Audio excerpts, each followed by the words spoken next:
ತೊಗೊಂಡ್ವಿ, ಗೋಲ್ಡನ್ನು ತೊಗೊಂಡ್ವಿ, ಅದನ್ನು ನ್ಯಾನೋ ಕನ್ವರ್ಟ್ ಮಾಡಿದ್ವಿ. ಇಲ್ಲಿ ಆಯುರ್ವೇದದಲ್ಲಿ ಹೇಳಿರ್ತಕ್ಕಂಥ ಎಲ್ಲ ಗಿಡಮೂಲಿಕೆಗಳನ್ನು ತೊಗೊಂಡ್ವಿ, ಅದನ್ನು ಕೂಡ ಕನ್ವರ್ಟ್ ಮಾಡಿದ್ವಿ, ನ್ಯಾನೋ ಕನ್ವರ್ಟ್ ಮಾಡಿದ್ವಿ.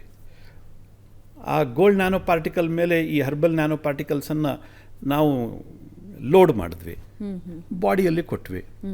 ಎಷ್ಟು ಸುಂದರವಾಗಿ ಬಾಡಿ ಅಬ್ಸಾರ್ವ್ ಮಾಡಲಿಕ್ಕೆ ಶುರು ಮಾಡ್ತು. ಸುಮಾರು ಒಂದು 25 ವರ್ಷದ ಅಧ್ಯಯನ ಇದೆ ಇದ್ರ ಹಿಂದ್ಗಡೆ.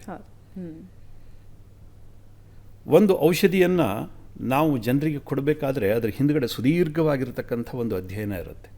ಹಾಗೆಯೇ ನಾವು ಮನಸ್ಸಿಗೆ ಬಂದಿದೆ ಅದಕ್ಕೋಸ್ಕರ ಏನೋ ಮಾಡಿದ್ವಿ ಕೊಟ್ವಿ, ಹೀಗೆ ಮಾಡಲಿಕ್ಕೆ ಆಗೋದಿಲ್ಲ. ಆ ವೈಜ್ಞಾನಿಕ ಹಿನ್ನೆಲೆಯಲ್ಲಿ ಅದನ್ನು ಸೆಲ್ಯುಲರ್ ಅಪ್ಟೇಕ್ ಎಷ್ಟಿರುತ್ತೆ, ಅದರದ್ದು ಟಾಕ್ಸಿಸಿಟಿ ಏನು, ಎಫಿಕಸಿ ಏನು, ಅಷ್ಟ ನಂತರದಲ್ಲಿ ಬೇರೆ ಎನಿಮಲ್ ಮಾಡೆಲಿಂಗ್ ಹೇಗೆ, ಆಮೇಲೆ ಹ್ಯೂಮನ್ ಟ್ರಯಲ್ ಹೇಗೆ, ಇದೆಲ್ಲದನ್ನು ಹಂತ ಹಂತವಾಗಿ ಅಂತಾರಾಷ್ಟ್ರೀಯ ಮಟ್ಟದಲ್ಲಿ well established regulatory system it is there. We have to follow that. ಹೀಗೆ ಮಾಡಿದಾಗ ನಮಗೆ ಗೊತ್ತಾಯಿತು. ಇದ್ರ ಮತ್ತೊಂದು ಬ್ಯೂಟಿ ಹೇಳ್ತೀನಿ. ಈ ನ್ಯಾನೋ ಕಣಗಳನ್ನು ನಾವು ಮಾಡಿ ಅದರ ಮೇಲೆ ಹರ್ಬಲ್ ನ್ಯಾನೋ ಪಾರ್ಟಿಕಲ್ಸನ್ನು ಲೋಡ್ ಮಾಡಿದಾಗ ಮುಂಚೆ ನಾವೇನು ಒಂದು 10 ml ಕುಡಿತಿದ್ವಿ, ಔಷಧಿ ಕುಡಿತಿದ್ವಿ, ಅದರಲ್ಲಿ not even 0.1 ml body absorb ಮಾಡ್ತಿತ್ತೋ ಇಲ್ಲೋ ಗೊತ್ತಿಲ್ಲ. ಅದೊಂದು ದೊಡ್ಡ ಕ್ವಶನ್ ಮಾರ್ಕ್ ಇದೆ.